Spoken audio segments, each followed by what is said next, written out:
Good morning, welcome to Hashem Turning Time. We're actually going to learn Perek Yud Beis, which has exactly 6 psukim in it. But you know those 6 psukim, Gewalt.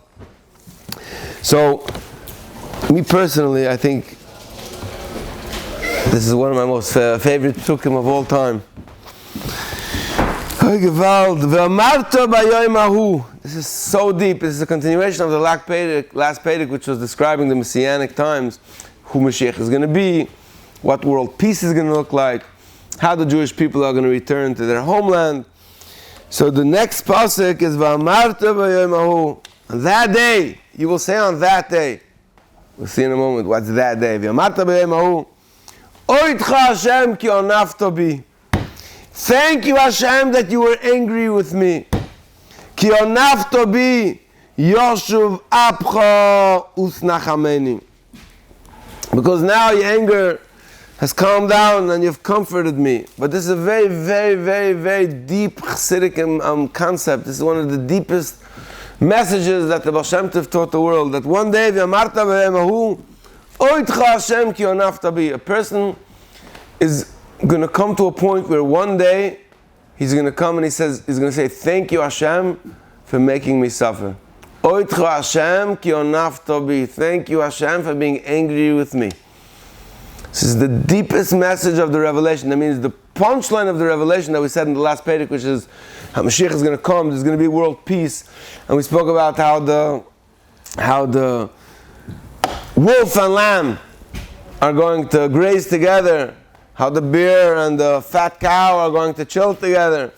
What's the message of this whole, idyllic world peace where everybody gets along? It's that you should be able to come to a place and thank God for whatever you perceived that in your mind was suffering, and you should say, Oitcha Hashem ki onafta bi. That means within our little world today, how do you know when a person reached his inner redemption? How do you know when you actually came to a place of healing? When a person is able to say, Oitcha Hashem, thank you, Hashem, ki onafta bi, that you were angry with me, that you caused me to suffer. Because ultimately, the ultimate place of healing that a person can get to is when he realizes that it comes in stages. There's one level, it's like the story that we spoke about. There's this Gewalt story that there was 3 prisoners that was thrown into a pit. You know the story? 4 prisoners. The story was there was 4 prisoners thrown into a pit. It was dark. Every day the lid of the pit would open and they would throw down there some food and utensils. There was one guy who couldn't, he was dumb. He was a dumb criminal. He couldn't figure out how to use the utensils. It was dark. He was spilling out all over. There was the second guy who had compassion on him, and every day he used to sit with him and he used to take a fork. And he used to say, look, you see this? How do you know if it's a fork? How do you know if it's a spoon? He says, if you poke it into your hand and it stechs, you know it's a fork. If you feel it, it's flat, it's a spoon. If it's a fork, then you use it. And if it's a spoon, every day this would go on. One day he gets frustrated and he asks his buddy, he says, can you tell me why it became my responsibility to educate and teach Reb Mechel how to figure stuff out? Like, why can't you pitch in? So the second guy says, because while you're busy trying to figure out how to teach him if forks are sharp and spoons are flat, I'm figuring out a way how to make a hole into this wall. Now, once I make a hole in the wall, light is going to stream in. And when the light streams in, he'll figure it out on his own. And he's like, wow, that's amazing. So the next day, the 2 other prisoners turn to the 3rd one or to the 4th one, and they say, can you tell me why you're not helping out over here? And he says, because while you're busy trying to figure out where to make a hole that the light should come in, I'm trying to figure out a way. We totally get out of here. Which means one level of redemption is another's level of galus. Which means if you tell prisoner number 4 that you know what a redemption is coming upon the world, Imagine the first prisoner says, you know what a redemption is coming upon the world? There's somebody who's going to teach us how to use a fork and how to use a spoon in the darkness. Wow, amazing! we were never able to eat, and now we could. Someone's going to teach us the techniques. And then the second guy says, you know what, redemption's coming in the world. We're going to make holes where streams of light are going to come through, and it's going to allow us to see what we need to do.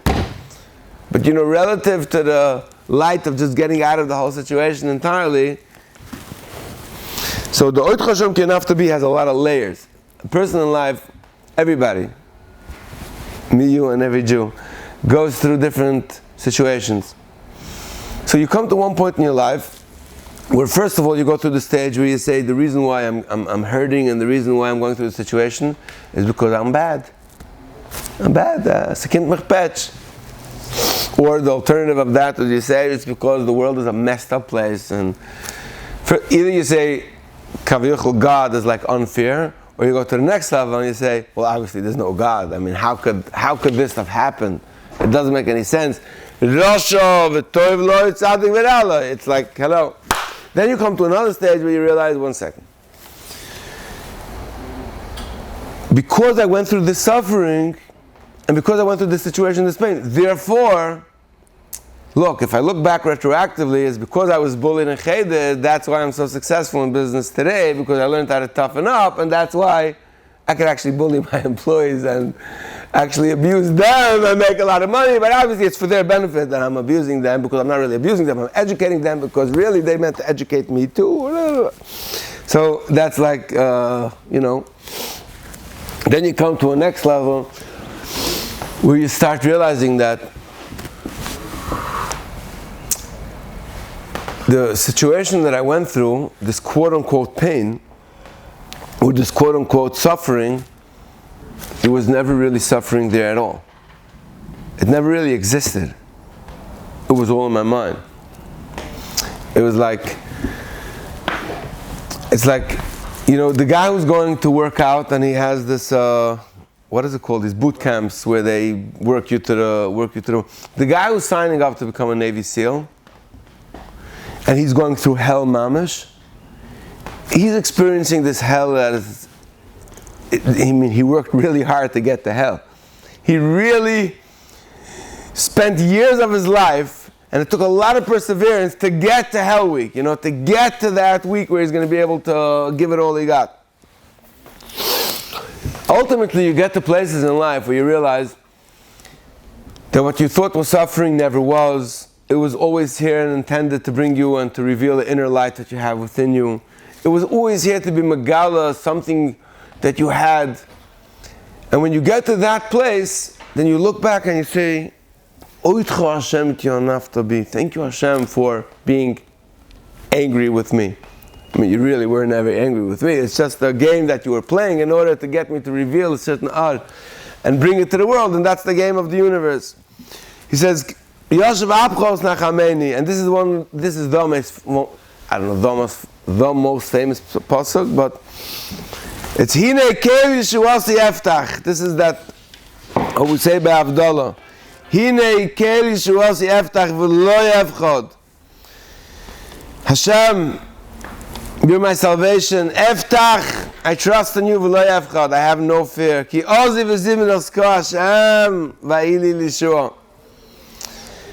Because Hashem is my might, He's my praise, and He was a salvation to me. Now this pasuk is a continuation. When you chap this pasuk, why by Havdalah do we sing Hine Keli Shuasi Eftach V'lo Yevchod? Because it's after the pasuk Oitcha Hashem Ki Onaftabi, which is whenever you go, you're leaving Shabbos, and now you think we're coming into dark times. We're telling you, what the message of Shabbos is. If you really got the redemption of Shabbos, then now on the Motzei Shabbos, which is going to be the dark zone, you should know, after Oitcha Hashem Ki Onaftabi, you say, Hine Keli Shuasi Eftach V'lo Yevchod. I have nothing to fear. Ki Yozi V'zim L'sko Hashem V'hili L'shua. Because all of the quote-unquote dark times and bitter times and darkness and Motzei Shabbos times, they're only here L'shuasi. Could you imagine if somebody Motzei Shabbos, it's when the hangover hits, and there's not Motzei Shabbos is like from the darkest to the dark. Could you imagine if a person would say, wow, I'm going to be getting a little Oit Hashem Ki Anaftabi now. It's going to be amazing. There's coming down a new download of Ki Ozi V'Zimras Kol. V'amartem v'yem Hu Hoidu L'Hashem Kiru V'Shmoi Hoidiu V'amam Aliloisav Askiru Ki Nizgav Shmoi. Now come along, my friends. This is the psukim that we say. I'm sorry, I missed the pasuk. This is the next pasuk that we say from this Perek, which I only have 6 psukim. We have all the most amazing psukim. That means after Ki Ozi V'Zimras Kol Hashem V'Ha'ili L'Yeshua, the next layer of that, and that's what we sing by the Simchas Yeshayahu when we're shy of Mayim. Shafta Mayim Mayim B'Sasan. Usually there's Nisach HaYayin. But Sukkot was Nisach HaMayim. Usually Mayim doesn't bring you to any great joy. It's like the Yayin that makes you high. It's not the Mayim that makes you Shafta Mayim B'Sasan. But the ultimate level is when a person can do the simple things, Shafta Mayim B'Sasan, and realize that it's coming from Mimayne Yeshua, a wellspring of Yeshua.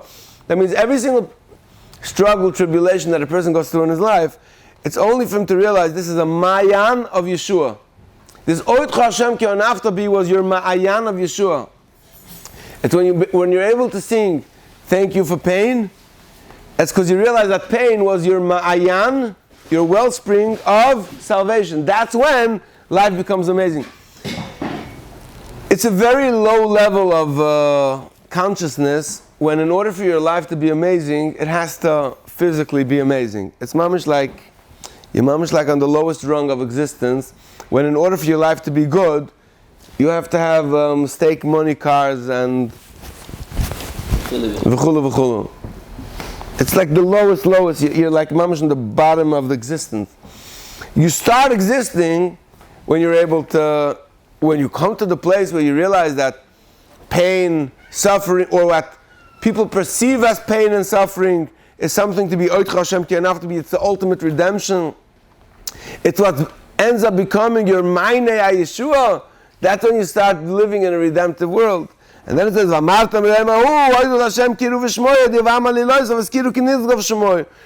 day that you realize that Mimayne Yeshua, Oit Hashem Ki Anaftabi, then you go around and you say, you cry out to the nations and you say, Rabotai, Rabotai, life is good, life is good. Zamru Hashem Ki Geus also. He said, make music to Hashem Ki Geus also. Moido Hazois B'chol Haaretz. Make it known throughout the world. Sahali V'roini Yesheves Tzion. Another one of the very famous songs. Sahali V'roini Yesheves Tzion. Exult and sing for joy. Yesheves Tzion. O inhabitants of Israel, of Zion. Ki Godol B'kirbech Kedosh Yisrael. This is one of the deepest psukim as well. And this is the ultimate message of this nevuah. Ki Godol B'kirbech Kedosh Yisrael. This is the seed, the spitz, that ultimately the redemption is when you realize Ki Godol, you know where God is great? No, not is God great in the world. He's great within you. And when God is Ki Godol B'kirbech Kedosh Yisrael, and you realize God is great within you, then suddenly the whole world is singing. You cry out to all the nations. There's a Mayan of Yeshua. And there's a Shafta Mayim. The simple things in life are good. Until you go all the way back and you say, Oit Hashem Ki Anaftabi. And then you live in an inner world of redemption which spreads to the entire world around you. Chaim.